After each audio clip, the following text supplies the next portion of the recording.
And welcome to another episode of LSU Live here on the College Voice of College Football Network. I'm your host, Grant Sashray, along here with my co-host, and he's finally back, Mr. Zach Junda. And if I'm correct, Zach, this is spring break for you guys because I know you're over there. So yeah, it's spring break. I'm catching up on Last of Us, both the game and the TV show. That's how I'm using my time, and I might see Sinners this week. So it's gonna be a good week for me. I heard that movie is fantastic. Honestly, I want to go see it. Anything with Michael B. Jordan and Ryan Coogler is an absolute banger. Mm-hmm. And the fact that you got not only had that, you have Haley Steinfeld, and I heard she went viral over Twitter with her role over there. And of course, whenever Pedro Pascal was like, "Hey, you guys go have to see this," I'm like, "Oh, you know what? You're right, Joel. You're right. We should all see it." And I don't do horror, but the fact that it's apparently that good and that like must see, even for a non-horror buff like me, it's like, okay, I guess I'm gonna go see this because it's what a novel concept. It's an original movie idea, you know. Mm-hmm. It's not a sequel. It's not a remake. It's not a comic book movie. It's an original idea. What a novel idea. Yeah, and that's the thing. You really don't see many movies like that anymore. Just because, I feel like Hollywood has become a lot. It's become very hyper capitalistic. So they're trying to make more money. They're trying to make money instead of just creating art. And you see that article on Twitter where they're like, well, the movie didn't really make enough money. I'm like, the whole point of the movie is to make art, not to make money. Yeah, yes, it's to make money, but what gets people to want to go see it is the art, and the fact that everyone's saying, "Hey, this is a fire movie. You should probably go see it."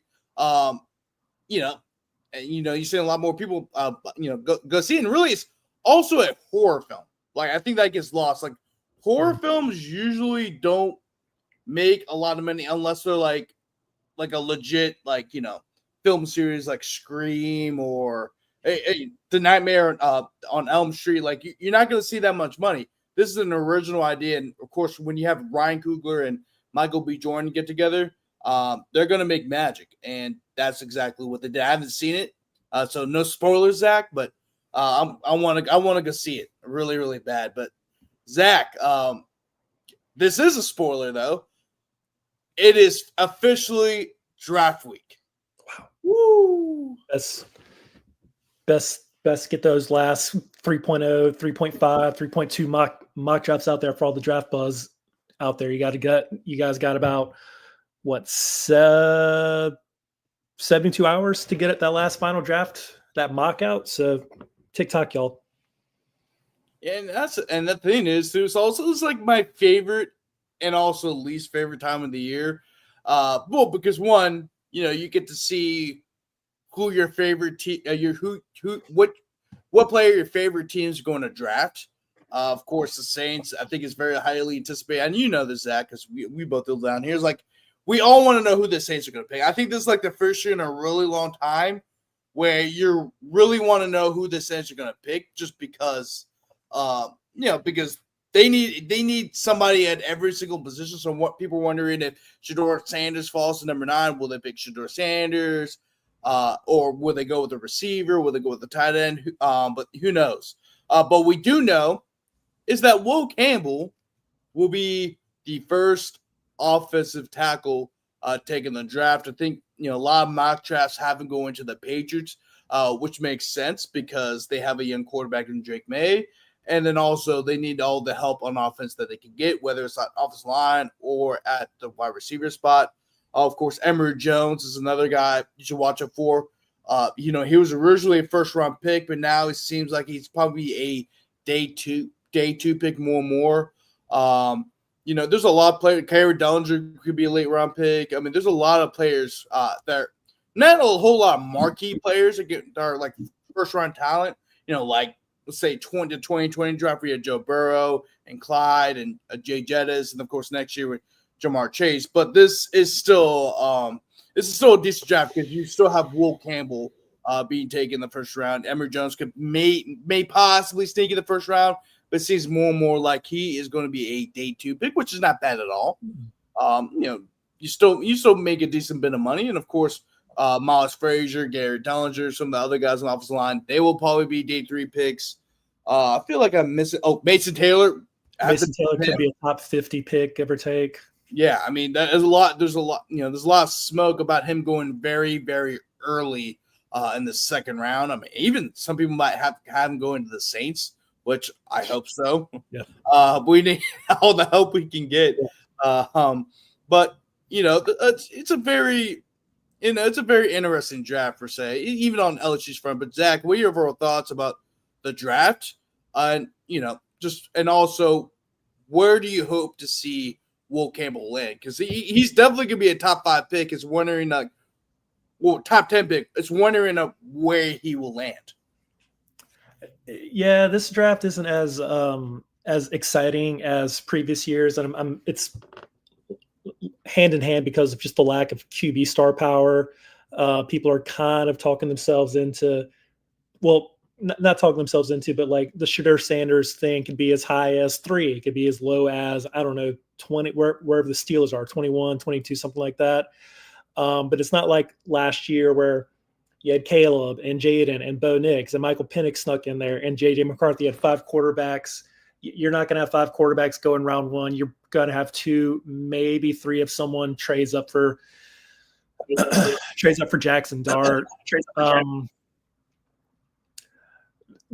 It's interesting, and I know that we're biased towards LSU because we're an LSU site, but really, it would be pretty fitting for the Saints to take both Will Campbell and Mason Taylor with pick 9 and 40. I mean, the Saints they're so devoid of talent. They need help everywhere, and offensive line needs work. And not saying that Will Campbell would start at left tackle over I'm going to butcher the name, Talois Flalaga. I'm butchering it, but I think it's Talois Fuaga, yeah. But why couldn't Campbell come in at left tackle and Fuaga, who played right tackle at Oregon State? Why couldn't he go back to his natural position? Or maybe they could switch. Or people are so worried about Will Campbell's arms being 3/8 of an inch too short, so maybe he could just be the guard next to Fuaga on the left side, or and maybe even push Trevor Penning, because that's clearly not working out for the Saints. And then with tight end, I mean, yeah, they gave Juwan Johnson 3 years, $30 million, but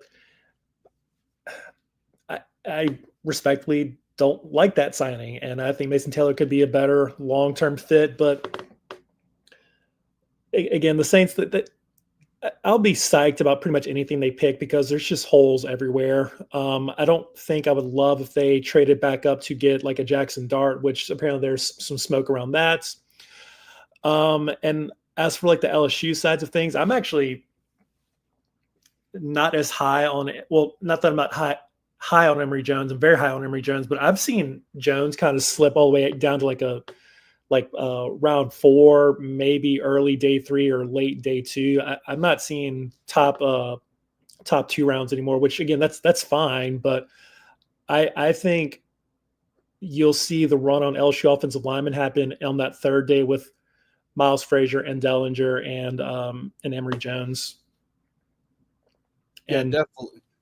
Defensively, I mean, yeah, go ahead. Sorry. Where do we think Braden Swinson goes? How high do we think he goes? That's a great question. Braden Swinson, of course, isn't. Of course, he had his breakout year last year. So I'm actually looking at his projected draft stats right now. I think he will be. He has an over. So right now, I think he has an overall. He's the 71st overall player to be taken in the NFL draft. I'm trying to find. We'll see what NFL.com says. But Braden Swinson, I think it was definitely a day 3 guy. I was trying early. Oh yeah, so it will be his draft projections is rounds 3 through 4. That's according to Lance Zierlein of the I think his NFL Network. on it.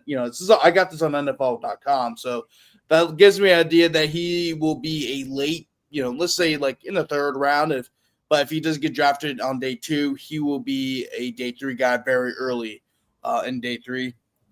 Which is still pretty good though. I mean, it's like the fact that Braden Swinson.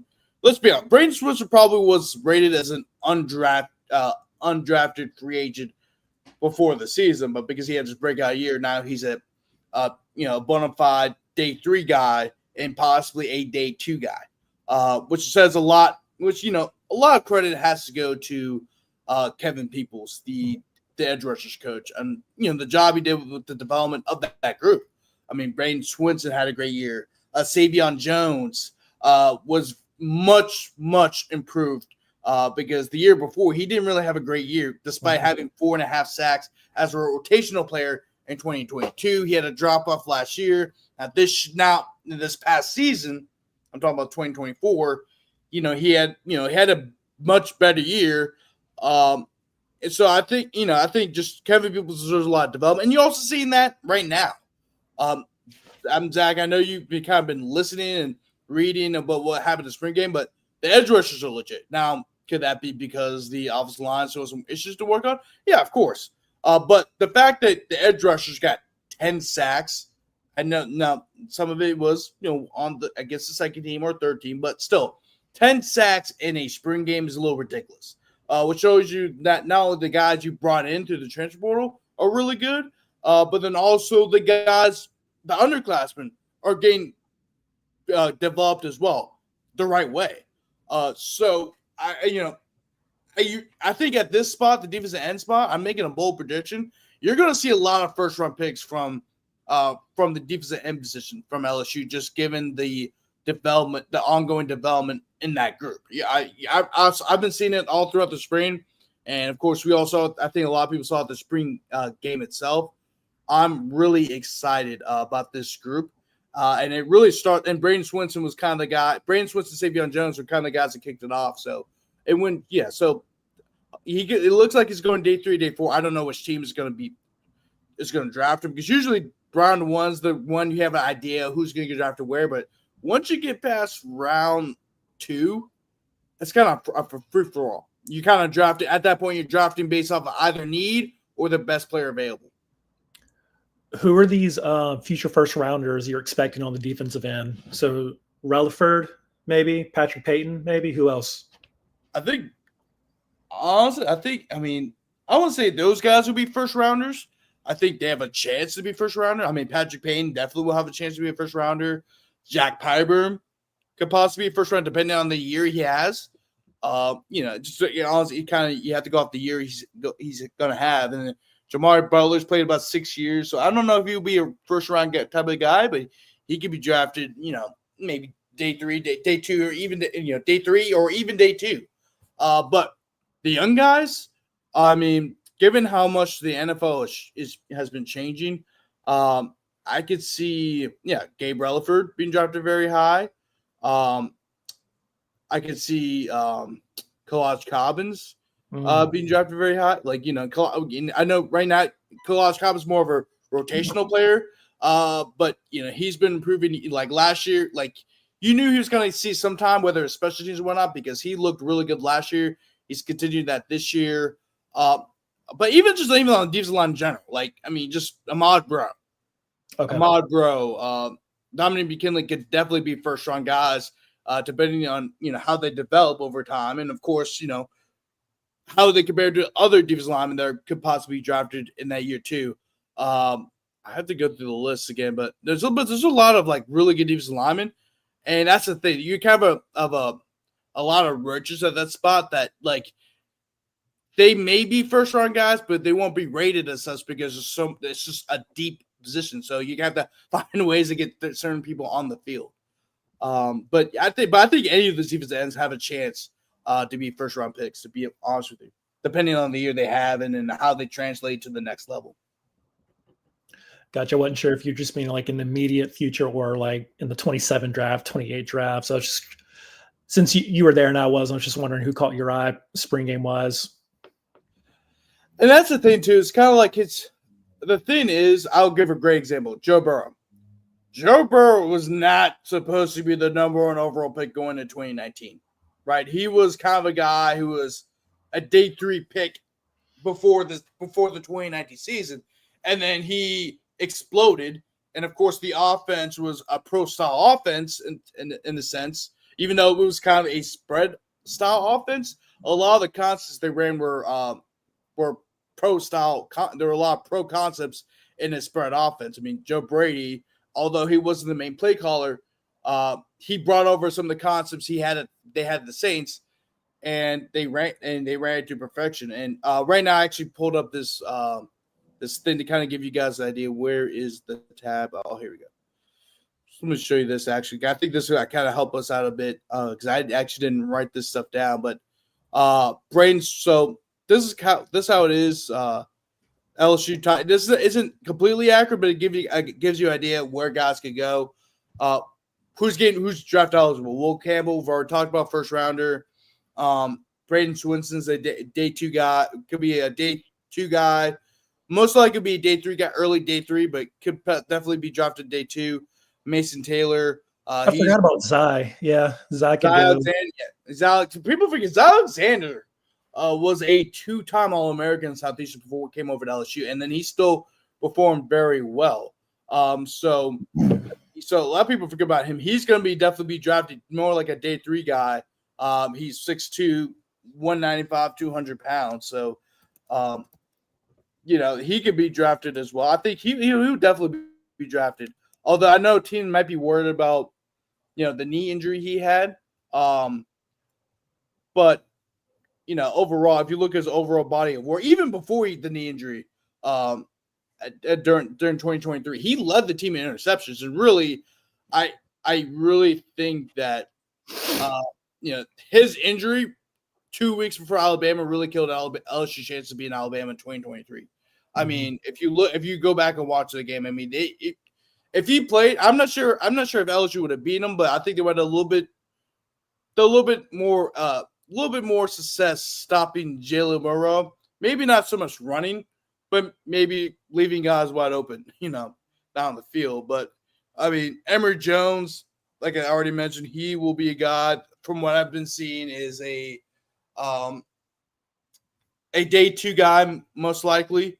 I think that he had a drop off this year. Like before the year, he was probably gonna be a first rounder, but he just didn't have he didn't really have the best of years. I mean, he still had a decent year, but it wasn't like a year where like, oh yeah, this guy's a bona fide first rounder. He just didn't have that, and which is crazy to think about that before the season. The LSU arguably had the best offensive line in the country, but just the whole offensive line, I would say they struggled because they're great. They're elite pass blockers, elite, but run blocking was kind of the issue. I think that's what kind of brought him down. Of course, you can't forget about Parrish Shand, Josh Williams. Josh Williams might be drafted, man. I'm telling you. He might be drafted. Did you see the reports that came out of the combine? Because I know you weren't there. I know he ran well.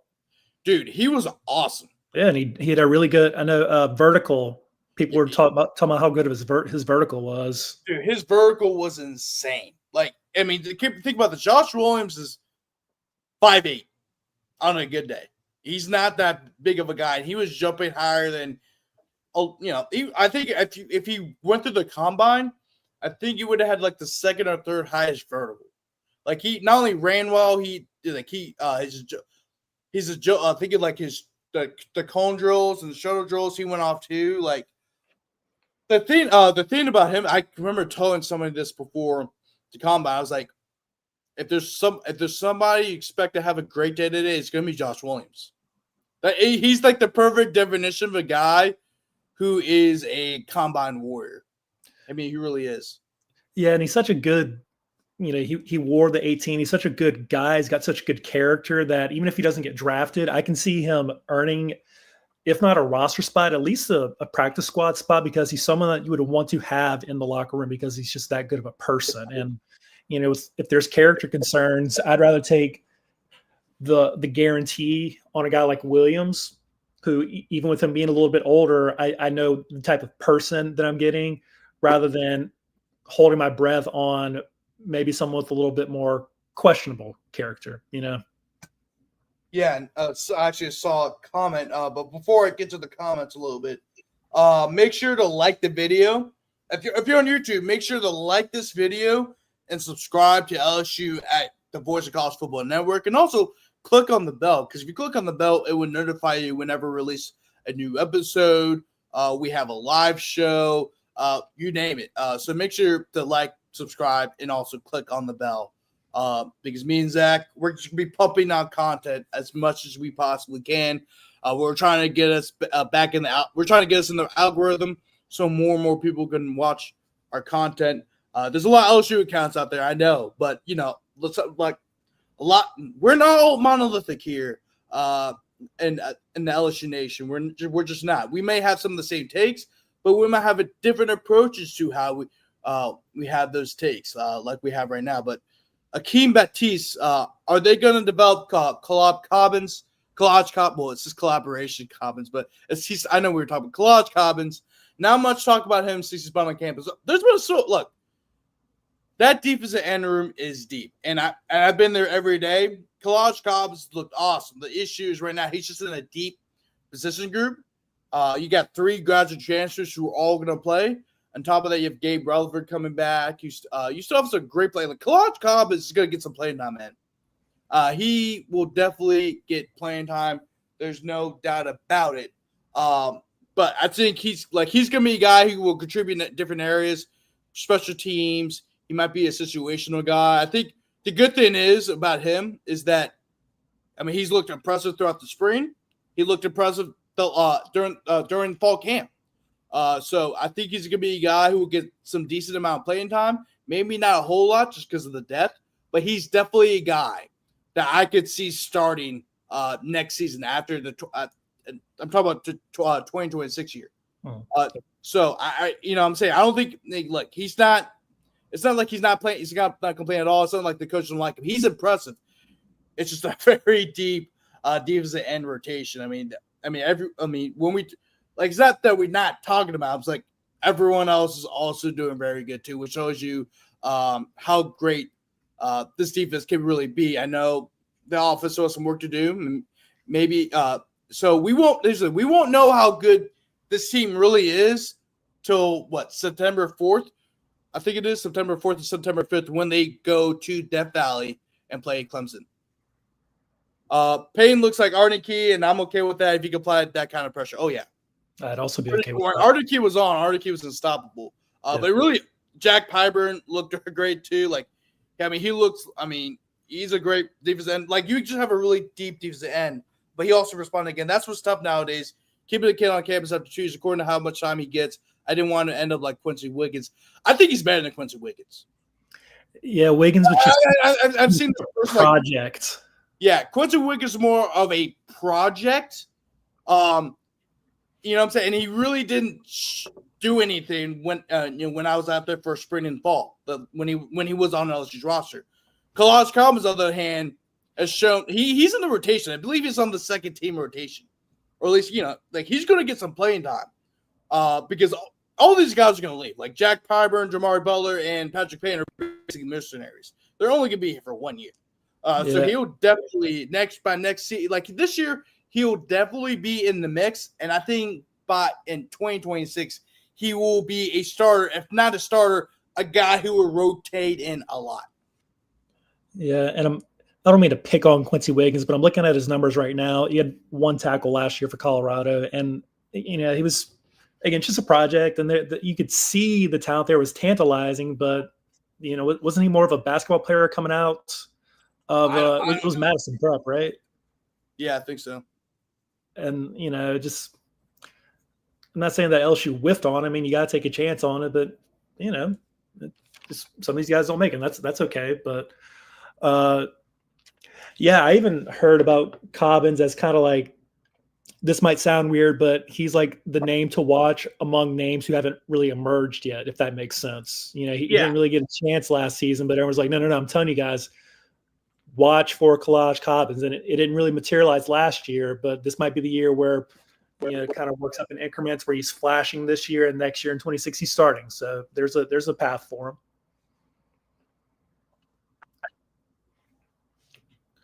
And then just to keep on topic of the draft right quick, Grant, if we're doing this experiment, or let's project to next season, it's April 21st, 2026.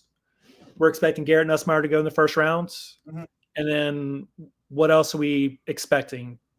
Aaron Anderson, probably.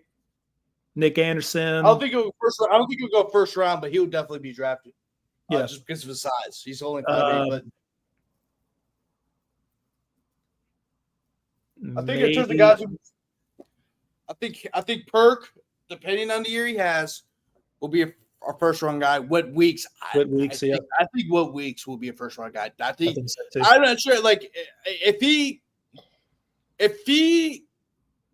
because I know he obviously had a season injury. If he performed like he did last season, he's a bona fide first rounder. Yeah. I mean, there's no question about it. He's gonna be. If he plays like that, like he did last year, he'll be a first rounder. I think. What's his name? Well, no, traded won't be eligible next year. But trying to think, Mansour Delane will definitely be drafted.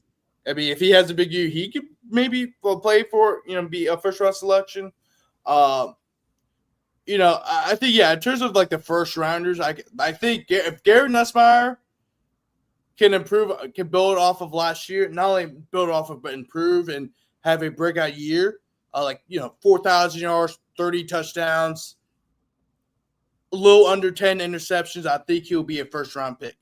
Just because not only because he obviously was a great college quarterback, but also he's a coach's kid.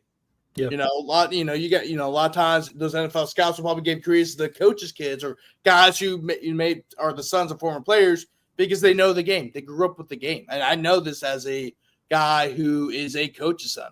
I think if there's one quarterback in next year's draft class who benefit the most based off his background would be Garrett Nussmeier. I don't think Arch is going to declare. Right. I think he's not going to declare. I can tell you that right now. He's not going to declare. His family is going to want him to develop. That's not the Mannings don't operate like that. Like they don't. You're going to be the number one pick overall. You have to go this year because you got to think about this. Peyton Manning was a number one pick, by his sophomore year. Uh-huh. And even though he's going to be the number one pick his junior year, he didn't end up going. He stayed another year. Eli Manning, same thing. So I think Archie will play at least 2 years of pro football because we've seen what happened to guys who left too early for the NFL draft, i.e. Anthony Richardson, i.e. Jameis Winston. Jameis Winston left a little bit too early. Even though Jameis Winston's had a decent career and he started the most places he's been at, he was an immature quarterback coming into the pros. Like he really didn't become a mature quarterback really till he got to the Saints, right? So in terms of I know he throws interceptions, but in terms of his mentality, right? Yeah. I think there's a way. I think Garrett Nussmeier can play himself into becoming the number one overall pick. However, remember his dad is the quarterback's coach for the Saints, so I'm wondering if the Saints might tank just to get Garrett. If they don't draft Shedeur Sanders, of course. Remember, Shedeur Sanders could follow the Saints, but so that might not happen. But if they don't draft Shedeur Sanders, I mean, let's just be honest here. If Garrett's in the first round, the Saints are drafting him, man. They're gonna do whatever they can to make sure he's wearing blocking gold. And so we think next.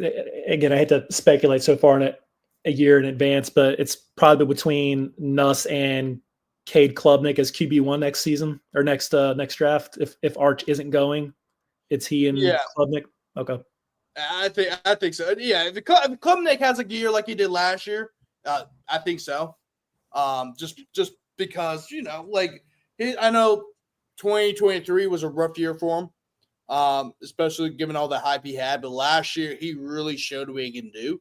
And really, that game against LSU clubs, you could be looking at quarterbacks 1 and 2, and that's something I didn't really think about. I know we're kind of getting ahead of ourselves here, but next year's draft class, we're supposed to talk about this year's draft class, but it's still something you probably should talk about, just because this year isn't really a loaded year for LSU.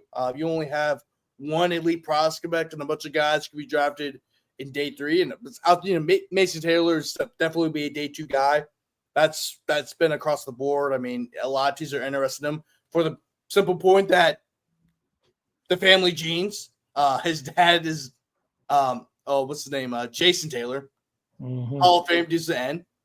His uncle is, Zach Thomas? Zach Thomas. Oh, Hall of Fame linebacker. And his mom also, I think his mom also was a swimmer too. Like, he's got crazy athletic genes, and he's also had family members that are inducted to Canton, right? So, like, by default, I think he's going to be drafted day 2. I don't think he's a day 1 guy. There's a slight chance it might be a first-round guy, but from what I've been seeing across mock drafts all across the board is that he'll be a day 2 guy. Also, that could be apparently, I know the Saints are very interested in drafting tight end. Of course, in the first round, they're very interested in Tyler Warren, which he's an awesome tight end. He's a dog. I wouldn't mind if the Saints drafted him. I'll be super happy. But let's say they don't draft a tight end in the first round because they draft Shedeur Sanders or they draft Tedor McMillan. There's a possibility that the Saints might go with Mason Taylor because the Saints have a very early second-round pick. And I can see them taking a guy like Zach Taylor. I really do. Because they need some new blood in that tight end room. But let's move on to the Alabama series win, a huge series win for LSU following a very rough, and I mean rough, series loss against Auburn. They got swept by Auburn on the road, and Auburn's a very good team. I'm not so like if LSU lost the series is one thing, but they got swept, right? And so you definitely need a bounce back series victory. And and this is the perfect time to do it. You beat Alabama 2 out of 3.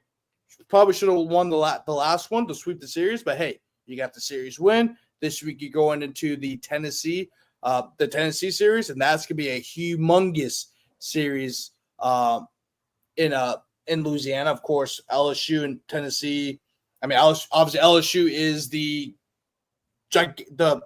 Mr. Blue Blood of all the Blue Bloods. I think even more so than USC. Even though USC's won more national championships, LSU is the brand of college baseball. Tennessee is the new guys on the block, but they've had a lot of success. They're the defending national champions. But we both know that, LSU fans, Tennessee fans are going at each other on Twitter already. But we're going to talk about the Alabama series, of course.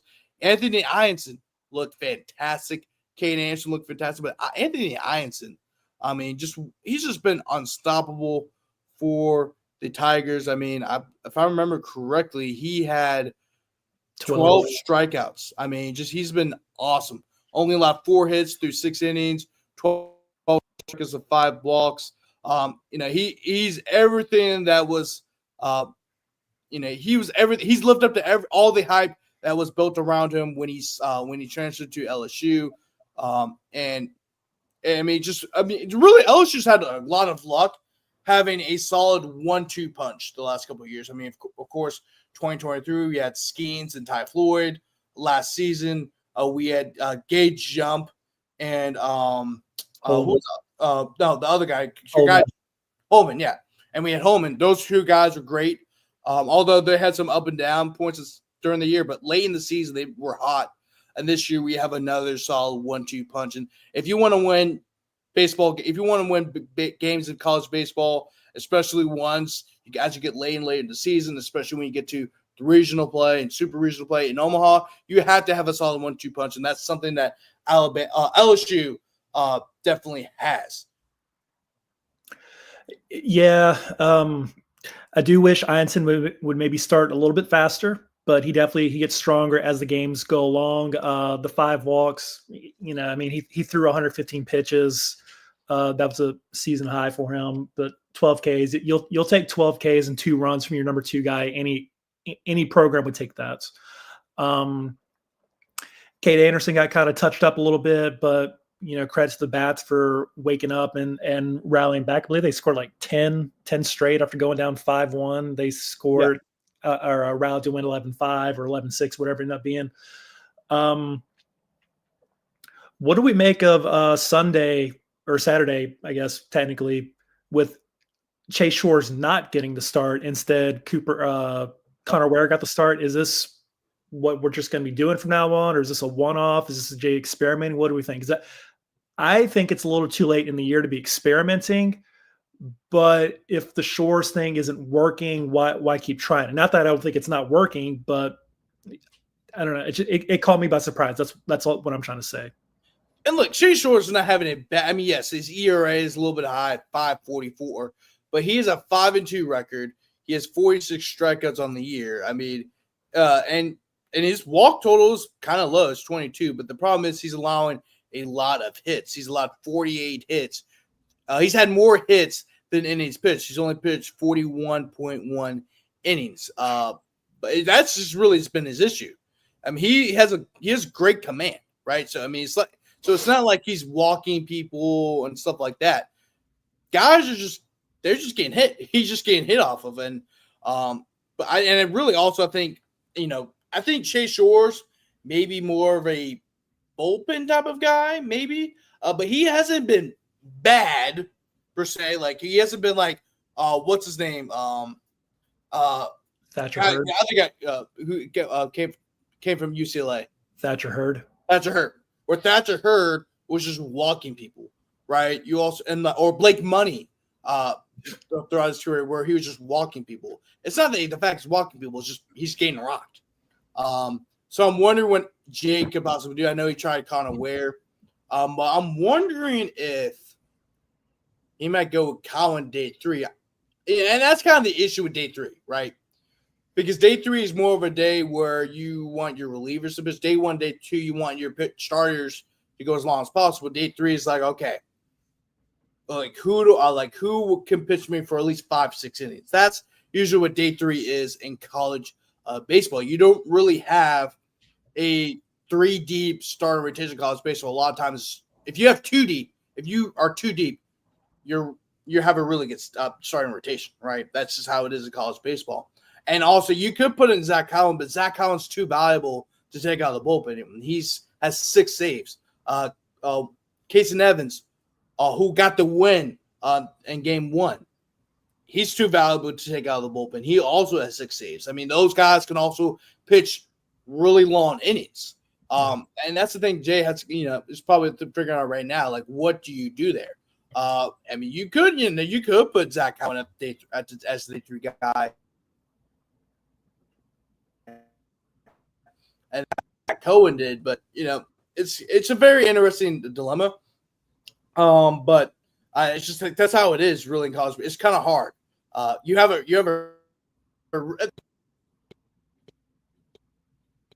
pitcher rotation that Jay's had. Let's just be honest. Just because this first year he had a really good staff. The issue was the bullpen was fantastic. The starting rotation. Yeah. And if LSU had a starting rotation that year, they would be hosting the regional, not going to Hattiesburg, Mississippi. And really, if they had a starting rotation period, they would have won in Hattiesburg. Yeah, God bless him. He had Mikhail Hilliard, who was either a really overqualified Sunday guy or an okay Saturday guy. He was your Friday night person. They just didn't have the frontline pitching.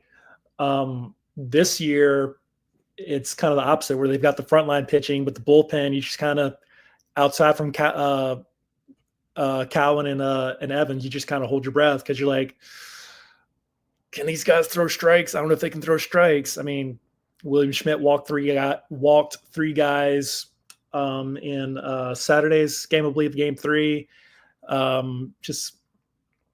I jokingly said during Saturday's game, I was like, man, I kind of like DJ Primo. He throws strikes and then he hits somebody in the head. So,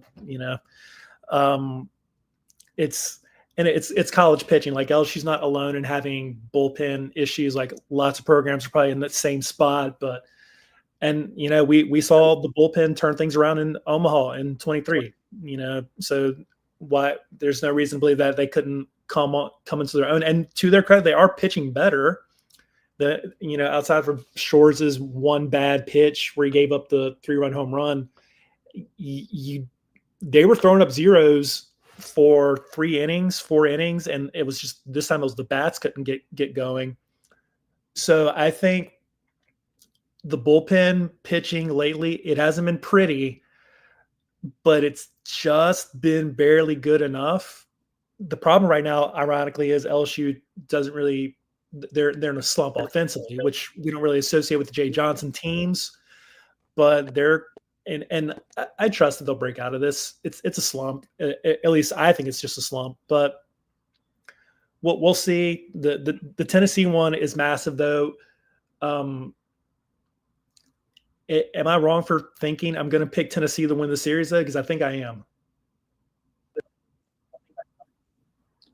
Yeah, I think it could go either way. I really do. For starters, LSU's at home. We see the box when it is jumping, it is jumping through the ceiling all the way up to the solar system, right? I mean, it's a crazy play. This will be a postseason atmosphere. That's what it's going to be. And that's how it's going to look come June, right? It's going to be rocking. I think, and we saw this last year. Last year, A&M was the number 1 team in the country, and they came in and LSU beat them in the series. And a lot of people thought that LSU couldn't do it because at that time, remember, LSU couldn't pitch. They couldn't pitch. They couldn't pitch one day, but they could hit really well. And then the next day they could hit, but the next day they couldn't hit, but they can pitch very well. And then day 3, it would just be an absolute disaster. Mercer rule. Like there was way too many games where I covered at the box. Where like, okay, what team are we going to see today? Yeah. That was LSU baseball last year, and LSU found a way to beat them. And then that series win catapulted them into Hoover, and then they won a bunch of games at Hoover and almost nearly won the whole SEC tournament. They could have been SEC champions if not for, ironically, Tennessee, right? Yeah. And if this was last year's Tennessee team, I would probably give it to Tennessee, but I think this year's a little even. But it just depends, can LSU get the bats going, right? And that's been the issue so far. I mean, yes, like game 1, the last series, they did awesome. I mean, now it took them a little late to do so. I mean, they scored, 10 of their runs in the 6th, 7th, and 8th inning. Yeah. But we need them to get going. I mean, game 2, they had 4 hits of 4 runs, and then game 3, they had 4 runs. So, I mean, you would like to see them score more runs. I mean, yes, day 1 was fantastic, but we need to see a more consistent offensive performance from LSU if they want to beat a team like Tennessee. I mean, and Tennessee's also coming off a series loss. And now, last week? Yeah, they lost. They dropped 2 out of 3 to Kentucky. So Kentucky, yeah. That's right. Yeah. You drop 2 out of 3 to Kentucky. Now you got to go to the box. That's not an easy path. Actually, if I remember correct, Tennessee, I think they lost 2 of their last 3 series, because I know they lost against A&M, and A&M at that point was it's either 2 out of 3 or 2 out of 4, but they've stubbed their toe, and they've stubbed their toe at home, which is weird. And now you got to go to the box. So maybe there is a path for LSU to get 2 wins. You've got 12 conference wins. You're 12-6 through 6 SEC series. So you need 8 more wins to pretty much guarantee you're going to be a national seed. I think we're in agreement. You're gonna win the South Carolina series at minimum, right? If not sweep, you're going to win that series. So that's 2 wins. Can you get 2 against Tennessee? Can you get 2 against Arkansas? And then you get both those series at home, and then it's just going to come to that A&M series. Anderson, this is what Keith said. Anderson is good, but the last 2 weeks he's been getting tagged with long balls. He gets to strike us up. You know who that reminds me of? Ty Floyd. Yeah. Yep. Where Ty Floyd, I remember, no shit, against Tennessee, I think it was game 2. He allowed 2 home runs in 1 inning and didn't allow a run for the next 6 innings he pitched. That's just a Ty Floyd special. I mean, Cade Anderson's a great pitcher, right? Cade Anderson, remember, he is a draft eligible sophomore, so this will be the last time you probably get to see Cade Anderson. There's a possibility he won't come back. Now with NIL, that could change things, right?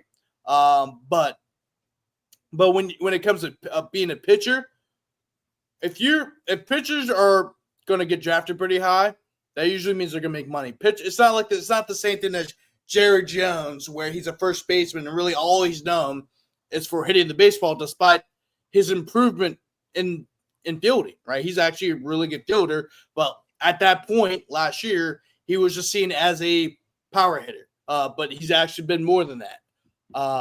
So I think, I think Cade Anderson's gone after this year. I really do, just because he's a pitcher, and good pitchers, whenever they get, and they're supposed to be drafted high and they're supposed to make some good money, he's gone. Yeah. But actually, let me pull up the LSU schedule to kind of describe what you're talking about. LSU baseball schedule. But yeah, Tennessee has lost, if I remember correct, they've lost, 2 out of their last 3. So, I mean, they're struggling a little bit too. So this is a good time to catch Tennessee, and they're not unbeatable. They're a great team, right? Tony Vidal is a great coach. They're a great team, but at the end of the day, they're still a pretty beatable team. But if you look at LSU's schedule, I mean, if you look at this. Look, you have Tennessee this weekend, right? Your goal is to at least win 8, right? That's what he says, Zach. Because right now, their SEC record is 12-6, right? If you finish with a 7, to my opinion, if you win 5 games, if you win 5 conference games, Zach, you're hosting, right? There's no way the NCAA is not going to have LSU host a regional. Now, if you want to talk super regional, then it would probably be 8. That's what you're saying, right, Zach? Yeah, I meant super regional. I'm sorry. Yeah, just for clarification. To be a top 8 seed, you need probably 20, maybe get away with 19 wins. Mm-hmm. Yeah. I mean, if you finish the conference record with a 17-13 record, you're hosting a regional, right? Yeah. Actually, speaking of hosting a regional in 2022, Jay's first year, LSU was on pace to host a regional, but they got swept by Ole Miss, and really that Ole Miss getting swept by Ole Miss actually catapulted the Rebels to winning the national championship that year, because at that point Ole Miss wasn't sure they're going to get in, but they swept us. And then they just got hot. And we let the Rebs get hot, and they made a documentary about it after only 4 months after the national championship game. But you're saying with the 34-7 record, if you win at least 5 more games, you're 5 more conference games, you're hosting a regional. So if that's the case, then you would want to, in the next 3-4 series, if you win 2 of your series and then split and then win one per, if there's 2, you have to sweep 2. If you want to win 2 of your series and then also maybe win at least 1 game of the other 2. Yeah, and that's a huge possibility, right? LSU could be look, the rankings aren't really accurate. They're 6 and 7. LSU goes off of Baseball America for some reason, while everyone goes off of D1 baseball, but LSU and Tennessee is 6 and 7, right? So let's say you win your Tennessee series. Look, and then you win your Texas A&M series, but you lose Arkansas and you lose South Carolina. You're hosting a regional, but if you win 3 out of the next 4 series, you're in, right? That's 6. That's 6 wins plus the tournament, right? So I mean, LSU saying about because right now you have 1, 2, 3, three more non-conference games. So that puts you, if they say they win all 3 of those games, that puts you at 37-7. Now, say if you win 3 out of those 4 series, let's say you win best 2 out of 3 for 3 of the series. That's 6 wins. That would put you at 18-12. So 6 plus 3, that would be 9. So you'll be sitting with a 43 and a 43 and 43 and like 10 record or whatever it is. I mean, you're gonna win over about 43 games and then lose about 12. And if you have a great tournament performance, it'd be hard for me not to see LSU host a super regional. Matter of fact, the NCAA wants LSU to host a super regional. Yeah, because they're driving. Because LSU's a moneymaker. LSU is the Alabama of college baseball. That's who they are. That's not a disrespect to any other program. Not only around the SEC but around the country. It's just a fact. LSU's won. The only program that has won just as much as LSU in terms of national championships has been Texas. Texas. I think Texas won about 7? Texas only won about 7. The only program that has more than both Texas and LSU is USC. But their last national championship came in 1998, and most of their national championships were won in the 60s and 70s. Yeah. Right? So by default, LSU is your biggest blue blood in college baseball. But so the NCAA wants LSU not only host a regional, but they want them to host a super regional. And if you look at the D1 baseball rankings, let me pull this up. Why have they updated it? Oh, hold on. We go to NCAA.com. But yeah, you can go off of what I said, but while I pull this up. Oh, yeah, and you just want to make sure you can guarantee that the road to Omaha runs through the box, and the easiest way to do that is to be a top 8 seed. So yeah, if you want to be just simply a top 16 seed, LSU's pretty much already there already. Still a little bit of work to be done. If you can take care of business and protect home field against Arkansas and Tennessee, and if you can just take a game off of A&M, I'm assuming they're gonna win the South Carolina series. I'm assuming they're gonna sweep South Carolina. That's a big ask to do that on the road. But you win 2 home series, that's 6 wins. You win the road series at Carolina, that's 8 wins. That gets you to 20. So you're on pace. You're exactly where you should be. That Auburn series, while not good, didn't kill you. You're not having to go into a weekend and going, no, we have to sweep. You're still on pace. So all you gotta do is just hold serve, and you're a top 8 seed. And really, what helps them too is the RPI, right? Mm-hmm. If you look at, you lost the series because Texas is the number 1 team in the country. You're going to play Arkansas late in the season. They're number 5. Tennessee, you're playing them this weekend. Then you also look at Auburn. They're number 11. Oklahoma is 14. Alabama, 18. Well, we don't play Ole Miss, but all those teams I just mentioned, all those teams are in the top 20. So if you look, I wonder what their RPI. Let's pull up their RPI. LSU's RPI. LSU is 6th in RPI. Right, they're all actually the top 6 teams in the RPI are all from the SEC.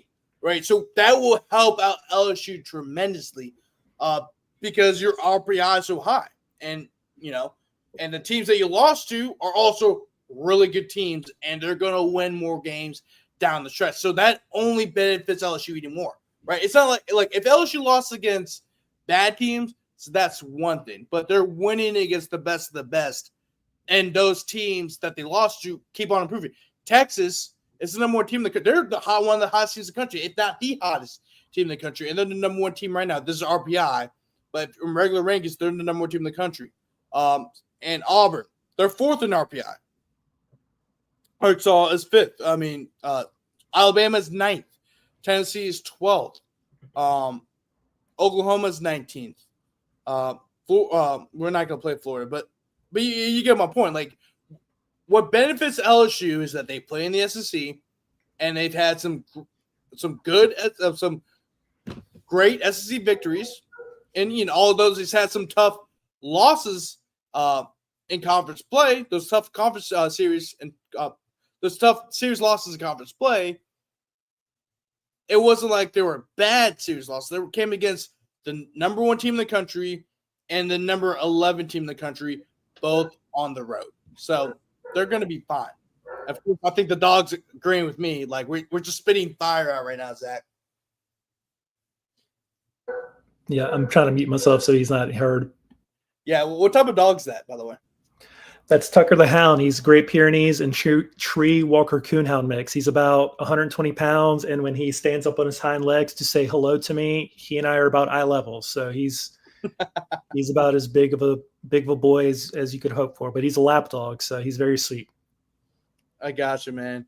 But anyway, let's kind of move off of the Alabama series, and we did preview it a little bit about Tennessee. What's your Skip? Speaking right now. I know it's spring break, but what's your schedule like for the rest of the week? Just I already have you on here. I'm gonna be at the box Friday, Saturday, Sunday, and until then, I'm gonna be figuring out like license stuff and getting all my Tennessee stuff switched over to Louisiana. So, I'll text you. I think we might do something this week. I don't know. I'll let you know. If not, same thing Monday. So, but I'm trying to do I'm also trying to do like a Thursday, Friday thing for baseball. Kind of do like a little small preview show, whatever. I'll let you know. But anyway, stay tuned. Basically, for what if you're trying to gain something from that conversation we just had, I'll let you guys know. But anyway, Zach, I think this. What's up? Just a little peek behind the curtain. Yeah. But Zach, I got something I proposed before the show, shortly before the show, and I probably should have brought it up to you earlier. But since we've seen all the memes with the Mount Rushmore Disney Channel, by the way, the fact that Complex did not include Hillary Duff into the Mount Rushmore Disney Channel is an absolute disgrace. But we're getting past that. We've seen a lot of Mount Rushmores being discussed, and I think we're going to create a series about this. And, right today, we're going to talk about LSU football, Mount Rushmore, and I think we're going to go down the list for different sports and also men's and women's sports, even the coaches of Mount Rushmore, because we got to find things to talk about to not only get you guys interested during what's going to be a very dead period for football and other sports besides baseball, but also to keep us entertained, because you gotta find things to talk about. We're entering the dog days of summer, something that I don't want to enter in, but that's how time works. Mount Rushmore of devastating LSU losses. Oh God, where do we start? But anyway. But there's a lot of things you could talk about LSU. That's a good thing, right? Even when you go enter the dog days of summer, you're gonna find some nonchalant thing to talk about, like what is the biggest what if in LSU history. We're gonna find things to talk about. We're gonna have some guests on, whatever.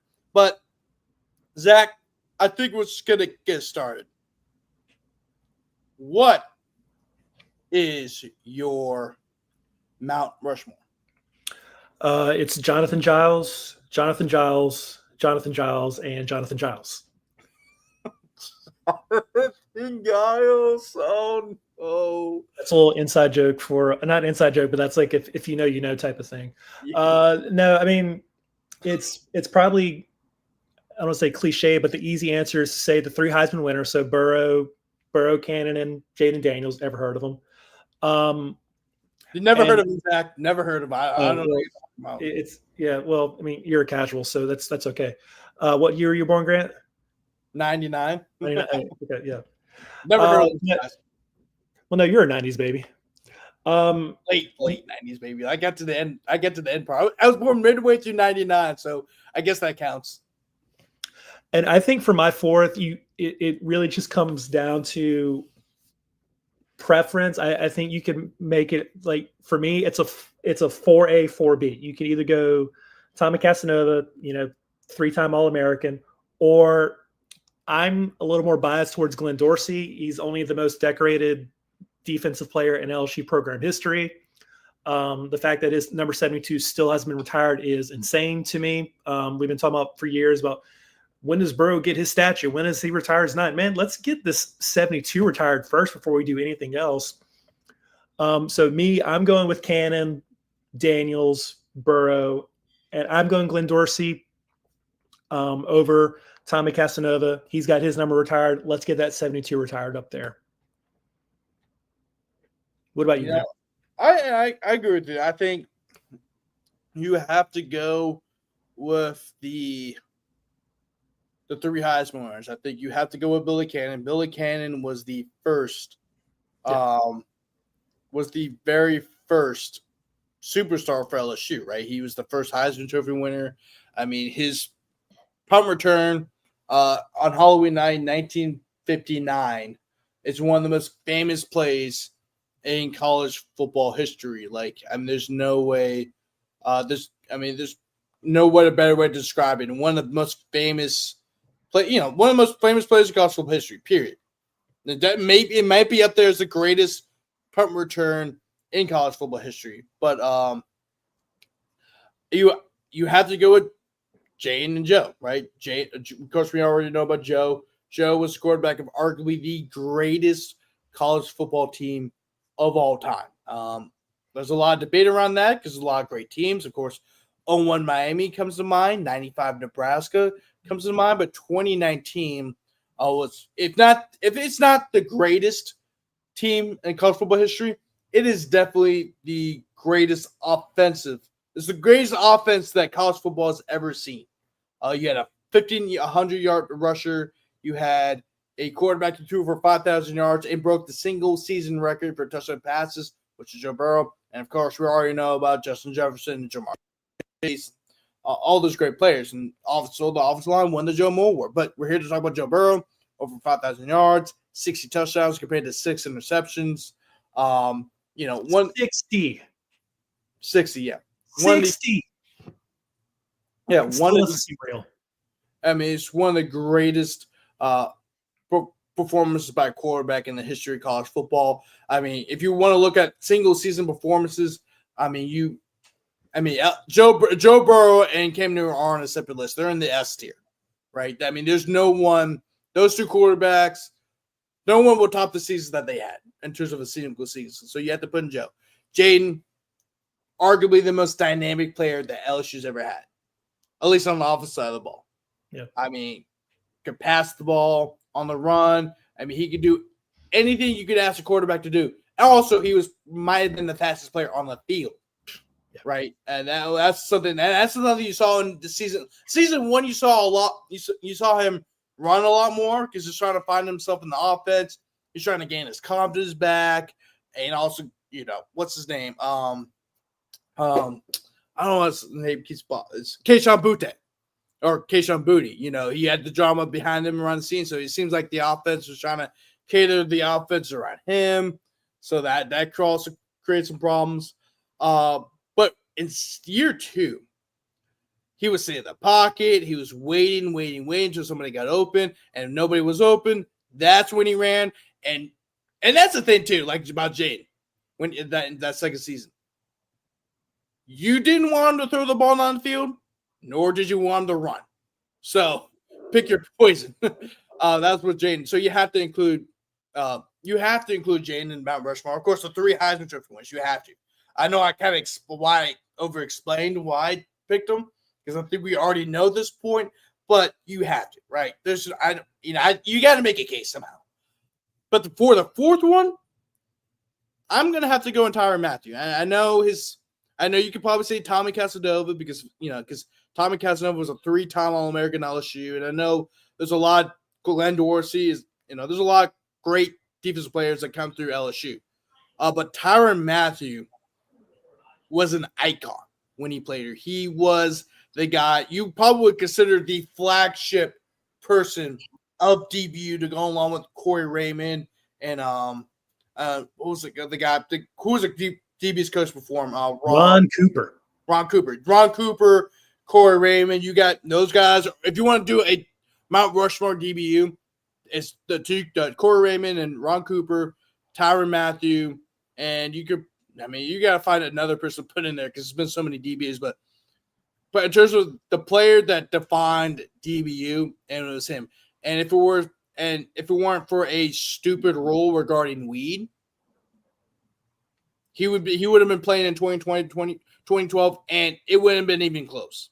Yep. Right? I mean, it was just stupid. And if that happened with Tyrann today, he would still be playing. He still would have played that season at LSU. Like, because people's views on marijuana back then in 2012 are completely different than they are in 2025. He may as well have been doing heroin back then. Like he's doing what? Who was doing heroin? I'm saying like weed back then. He may as well be heroin for all the outrage. Yeah. Like doing lines of coke on sidelines. Like that's how people were reacting. Yeah, and it was extremely stupid. And also, I think over time, people's views on weed have softened, especially during COVID when it was an essential during COVID because there's a lot of uses that can be used for weed. It's not just a recreational drug. I mean, it's probably the safest recreational drug if you ask me. I mean, based off the fact that nobody dies from weed, right? Like compared to alcohol or it may cause some long-term issues, but it's not like a thing where you could die on the spot or it could endanger other people. But also it's used to help calm nerves, right? It's used to help with kids who are dealing with special needs. It's used to help cancer because it decreases pain. So there's a lot of different medicinal uses for weed that actually benefit a person. I think that's, like I said, if Tyrann Mathieu, going back to my original point, if Tyrann Mathieu was allowed, if Tyrann Mathieu got caught with weed today, it wouldn't have been a big deal. It was whatever. Oh, he got caught with weed. So was the whole team smoking weed. Oh, whatever. Is there anything else that's new? Why? Weeks is driving the car into the Mississippi River? Like, can I ask one? I don't want to say pushback, but why are you going Mathieu over Patrick Peterson? Oh, because I think Tyrann Mathieu, like Patrick Peterson may have the better long-term career. I'm just going off of iconic. Okay. That was kind of my thing. I think if Tyrann Mathieu, because Tyrann Mathieu, you got to think about this. But Tyrann Mathieu was a Heisman finalist, right? Yep. And one of my biggest issues with the Heisman Trophy is that it's only going to go to the quarterback, right? It's barely there'll be a couple every once in a while. It goes to running back, and it rarely goes to wide receiver, right?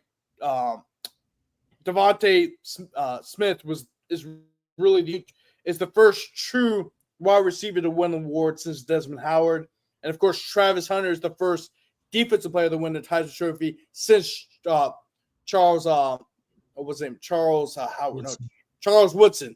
of Michigan. But that's all help. But what helped out Charles Woodson was that not only was he a fantastic defensive back, but also he was a great returner, and he was used on the offense a good bit too. Not as much as Travis Hunter, but he was kind of like a rotational person they put it every once in a while. But if you look at Tyrann Mathieu's career in college, he was a Chuck Bednarik Award winner in 2011. He was the SEC Defensive Player of the Year, the consensus All-American 2011, and a first-team All-SEC member in 2011 as well. And also, he only played 2 years at LSU because, like I said, he got busted for weed, which, if that happened today, wouldn't be a big deal. Matter of fact, even back then, I think people were like, why are we getting rid of our best player? Why are we getting rid of our best player over weed? Like, even back then, because it was kind of like a small thing. But if you look at Patrick Peterson, yes, he was a Jim Thorpe Award winner. He was a Bednarik. He was a unanimous All-American. Well, he's a 2-time All-American. He was a second-team All-American and a unanimous All-American 2009 and 2010. And he was also a 2-time All-SEC member. Like, I just think that if Tyrann Mathieu played his junior year and never got in trouble, or trouble in air quotes, he would probably had a better career than Patrick Peterson, and which is saying a lot because Patrick Peterson had a hell of a career at LSU. That's just my point. I think Tyrann Mathieu he is the flagship of DBU. When you think of DBU, the first person you think of is Tyrann Mathieu, and which is saying a lot. The impact he had. I mean, Patrick Peterson and Tyrann Mathieu also played together at the same time, right? Patrick Peterson's last year was Tyrann Mathieu's freshman year. So those two players actually overlapped each other. You really got to see two fantastic DBs back to back. I also think that Tyrann Mathieu, if he played his junior season, I think there would be no doubt that he would be the flagship person of LSU. When you think of DBU, you think of Tyrann Mathieu, even more so than Patrick Peterson. Yeah, I think that's fair, and I like how you're looking at it from like a legendary status, an iconic status or perspective. Nope.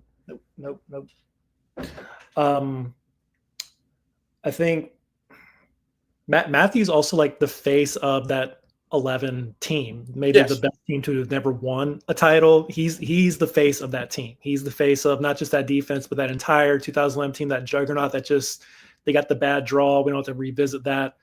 But what's the Sandlot line? Legends never die, or some heroes never die, legends live forever. I think Peterson is a better player, but I think Matthew's more of a legendary player, if that makes sense. Yeah, and also going back to my Heisman point, because I think I lost track of my argument. But if you did a offensive Heisman and a defensive Heisman, he would have won it without a doubt. He would have ran away with it, right? It may have been unanimous. Just the year that he had in 2011, he was the offense. He was not only the defense of LSU, but he was on the offense of LSU. He may have had more touchdowns than some of the guys on the offensive side of the ball, because not only was he great at picking the ball off and causing fumbles, but he also was a hell of a returner too. I think a lot of people forget about that. He was a hell of a returner. And so I think everyone was rocking number 7. Yeah, maybe some people wore number 7 because Patrick Peterson wore it, but a lot of people wore number 7 because of Tyrann Mathieu. I mean, that dude is an icon. I'm from the 7th Ward, which is where Tyrann is from. He is a legend. He is an absolute legend. I don't think there's, in terms of all the defensive players that come through LSU, I don't think anybody matches the legendary status that Tyrann Mathieu had. Not a single player. Yeah. And he only played it for 2 years. And he was so legendary that they not retired, but nobody wore that number for a very long time because of that, so. And then they made it a tradition. I really think that's a cursed number now. No, you should never. I don't care. And any seconds, no one should be. Keep 18. I'm fine with 18. I always feel like 7 was kind of over. I always feel like it's overdone. I just always have. I just think it's manufactured. 18 was kind of more. Even though, yes, you can say 18 is a manufactured number in a sense, but also it just kind of gained momentum naturally, and then it's let's just give number 18 to the captain. But if you look at dudes who wore number 18 over a long period of time, this guy was the team captain. This guy was the team captain. It just naturally became that type of number. And then, now it's a big deal. And I think I'm okay with 18. Number 7, it's a cursed number. Let's just leave it alone. Because ever since Tyrann Mathieu, nobody's really, pulled off for number 7. You know what I'm saying? It's just been cursed since then. So just leave it alone, Brian Kelly. Leave it alone. But anyway, Zach, is there anything else you want to add before we end the show? The 7 thing got to be so bad that Giles actually had to switch numbers because it got in his head that much. Yeah. Didn't he get kicked off the team? I don't remember. I just remember I was at the Florida game and he's wearing 12. And I was like, oh my God. I think he got kicked off the team. I don't think he even played for it. It was insane. It's honestly it started with that. Curse of it to anybody. I'm like, bro, like giving it to Jonathan Giles, like I got okay. Look, he did have a decent time at Texas Tech, but you can't just give it to him because he had a great spring camp. No, bro, like you had to give it to somebody who's bona fide. Since then, it's just all gone. Actually, remember when he gave number 18 to Chris Curry? Yeah. We had some random like that's another show. That's another topic for another show. We get to go through that actually, but we're gonna end the show today. If you like this video, if you like the live stream, make sure to like this video. If you're watching on YouTube, like the video, subscribe to our YouTube channel, LSU at the Boys of College Football Network. It's free. You're not gonna get any charges or anything. If you look at your bank account, if you get a charge, it's not from us. It is absolutely free, and you can also come back and watch the whole stream whenever you want to. Oh, we're also going to clip the show throughout the week, so you can go back and watch your favorite segment. Make sure to follow us on Twitter. Our Twitter handles are right there. Sasha Grant, Zachary Junda, and also he's also has his Twitter handles up there as well. Zachary Junda. He also runs And the Valley Shook, which is the SB Nation affiliate site for LSU. Make sure to go follow him as well because he's always posted some funny ass tweets. But anyway, that's going to wrap up LSU Live for tonight. If we have another show later in the week, we'll let you guys know. But anyway, enjoy the rest of the week. Enjoy the NBA playoffs. Enjoy the NFL draft. And even enjoy the LSU baseball series coming up against Tennessee. Should be really exciting. And hopefully LSU pulls out the victory. But anyways, you guys have a great rest of your week. And go Tigers.